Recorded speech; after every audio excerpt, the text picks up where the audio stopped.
এয়া 295 নং কুহুম চুগুনীয়া প্ৰাথমিক বিদ্যালয়ৰ ছাত্ৰ ছাত্ৰীসকলে 2025 বৰ্ষত যি গ্ৰীষ্ম বন্ধ হৈছিলে সেই গ্ৰীষ্ম বন্ধত তেওঁলোকে বিভিন্ন ধৰণৰ প্ৰকল্পসমূহৰ কাম কৰিছিলে।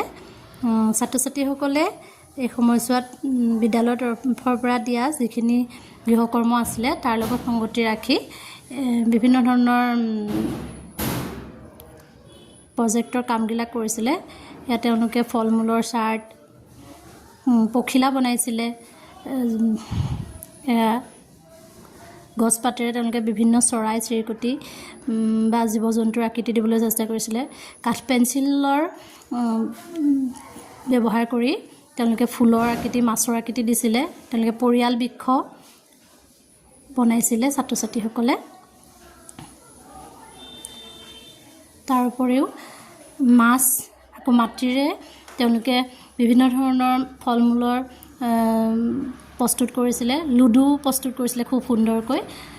ফুল পখিলাবিলাক সৰু সৰু কামেৰে কাগজৰ টুকুৰা লগাই তেওঁলোকে এখন পখিলা প্ৰস্তুত কৰিছিলে বৰ সুন্দৰকৈ।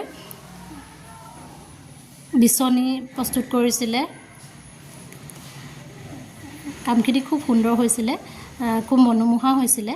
আৰু তেওঁলোকে নেওতা লিখাৰ পৰা যিখিনি গৃহকৰ্ম দিয়া হৈছিলে সেইখিনি কৰিছিলে। লগতে এই প্ৰজেক্টখিনি মিনি ডিক্সনেৰী প্ৰস্তুত কৰিছিলে, খুব সুন্দৰ হৈছিলে।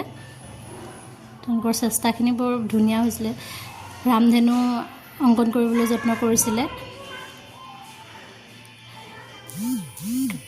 কামখিনি ছাত্ৰ ছাত্ৰীয়ে খুব একাগ্ৰতাৰে কৰিছিলে আৰু তাৰ ফলাফলসমূহ বৰ ধুনীয়া হৈছিলে। ফুল প্ৰস্তুত কৰিছিলে এয়া তেওঁলোকে। পেঞ্চিলৰ যিখিনি পেলনীয়া অংশ সেইখিনিও তেওঁলোকে খুব সুন্দৰকৈ ফুল প্ৰস্তুত কৰিবলৈ ব্যৱহাৰ কৰিছিলে। এইখন হৈছে ক শ্ৰেণীৰ ছাত্ৰ ছাত্ৰীসকলৰ গৃহকৰ্মৰ এখন বহী। গোটেই কামখিনি তেওঁলোকে ইমান সুন্দৰকৈ কৰিছিলে যে যথেষ্ট মনোগ্ৰাহী হৈ পৰিছিলে।